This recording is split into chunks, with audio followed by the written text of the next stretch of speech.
უწყვეტი პროტესტის დაწყებიდან 1 წელი გავიდა. 28 ნოემბერი უმნიშვნელოვანესი თარიღი საქართველოს უახლეს ისტორიაში.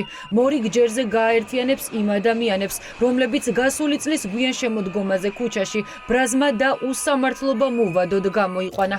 დარბეული, ნაცემი, რეპრესირებული, დაჯარიმებული, მაგრამ კვლავ ბრძოლის უნარიანი მოქალაქეები ხვალ კიდევ ერთხელ იტყვიან, რომ მათი მიზნები ქართული ოცნების დიქტატურაზე ძლიერია. 1 წელი სრულდება 65 დღე ქართულმა ხალხმა და ამტკიცე რომ ისინი რუსები არ არიან, არც ბელარუსები არ არიან, არ დაუთმევენ კოცებს, ამ რუსებს მართლა გამყიდველებს არ დაუთმევენ არავითარ შემთხვევაში დამოუკიდებლობას.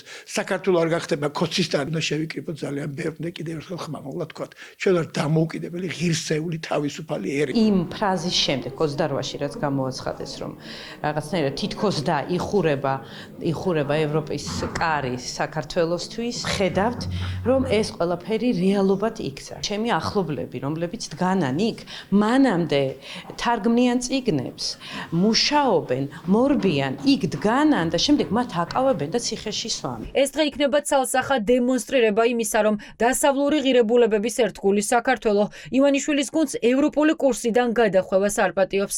სიმბოლურად 28 ნოემბერს დედაქალაქის ისტორიულ ნაწილს ისევ უცვლელი შეძახილები მოიცავს. ასეთი აქციების დროს კიდევ ერთხელ და განსაკუთრებულად ხედავს ქართული ოცნება, რომ პროტესტი არსად არ წასულა, ადამიანებში უკმაყოფილება არსად არ გამქრალა. ყველას მოვუწოდებ, ვინც სახში იჯდა, ვინც სახში არ იჯდა, მაგრამ დაჯდა იმ აქციების ერთგვარი შენელების შემდეგ რომ გამოვიდეს ხვალ და კიდევ ერთხელ მშვიდობიანად დააფიქსიროს თავისი პროტესტი ხელისუფლების წინააღმდეგ. ქართული ოცნების რეპრესიული პოლიტიკა ხვალ მორიგ ჯერზე გამოიყვანს სტუდენტებსა და პროფესორ მასწავლებლებს აუდიტორიებიდან, ექიმებს კლინიკებიდან. ისევ 28 ნოემბერს საკუთარ საქმეს გვერდით გადადებს ყველა სფეროს წარმომადგენელი, რათა მთავარი ქვეყნის ევროპული მომავალი დაიცვას. არ გვსურს ისეთ ქვეყანაში ცხოვრება, როგორშიც პრემიერ-მინისტრები, მინისტრები და მათი მოადგილეები ჩანთებით იპარავენ მოქალაქეების ფულს. აქ ჩვენ ვიკრიბებით მშვიდობიანად 28-ში კიდევ ერთხელ დავაფიქსიროთ, დავინახოთ ერთმანეთი, რომ ისევ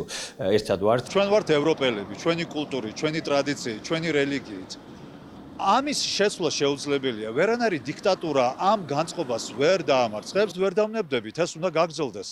მანამ სანამ ჩვენ ამ ბრძოლას არ მოვიგებთ. წარმოიდგინეთ 1 წელია ადამიანები ყოველ დღე დგანან, უძლებენ რეპრესიებს, დაჭერებს, დაყადაღებებს. სისტემის უსამართლობას არ ეგუებიან სინდისის პატიმრების ოჯახის წევრები, დედები, რომლებიც უდანაშაულოდ დატყვევებული შვილების გათავისუფლებას უშედეგოდ ითხოვენ, დანებებას არ აპირებენ და ბრძოლას გამარჯვებამდე აგრძელებენ. ზუსტად 1 წლის წინ კობახიძემ მოაწყო საკონსტიტუციო გადატრიალება და წავიდა ქართველი ხალხის სურვილის წინააღმდეგ და შეაჩერა ევროპისკენ მიმავალი გზა საქართველოსთვის. ამიტომ ზუსტად 1 წლის თავზე საჭიროა კობახიძეს ისევ გავაგონოთ ხმა. ბრაზი არსად წასულა და არსად წავა, იმიტომ რომ ჩვენი შვილები არიან უდანაშაულო ტყვეები ამათი და არ ვაპირებ რომ უკან დავიხიო. დასავლური ღირებულებების ერთგული მოქალაქეების გვერდით არ იდგება გიორგი გახარიას გუნდი.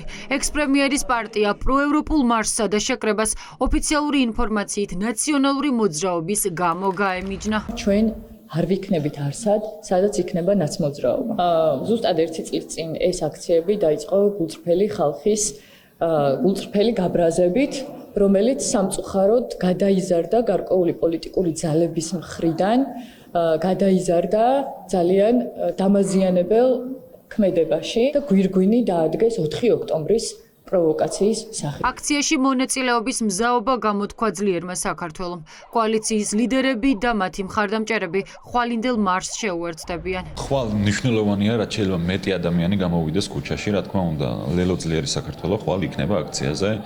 ვიქნებით იმ ადამიანებთან ერთად, რომლებიც უწყვეტ პროტესტში არიან თითქმის 1 წელია და ებრძვიან რუსულ რეჟიმს. ხალხი ქუჩაში უწყვეტად დგას. ქართული ოცნება კი არათუ მათ მოთხოვნებს არ ასრულებს, არამედ ქვეყანას სრულ რეგრესში ამყოფებს. უფრო მეტიც, დღეს ივანიშვილის გუნდმა ისრები კვლავ დასავლეთისაკენ გადაიტანა და პროტესტის მონაწილეები პარლამენტიდან ევროკავშირის წარმომადგენლობის ოფისთან გადაამისამართა. გაცილებით უფრო ადრე, ვიდრე კობახიძე გააკეთებდა განცხადება გააკეთა ევროკავშირის ელჩმა.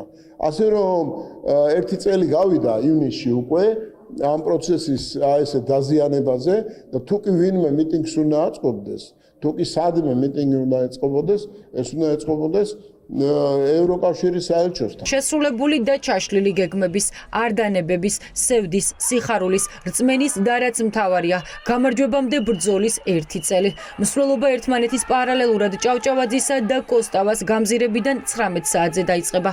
საბოლოო შეერთების წერტილი კი ტრადიციულად დედაქალაქის მთავარი გამზირი იქნება.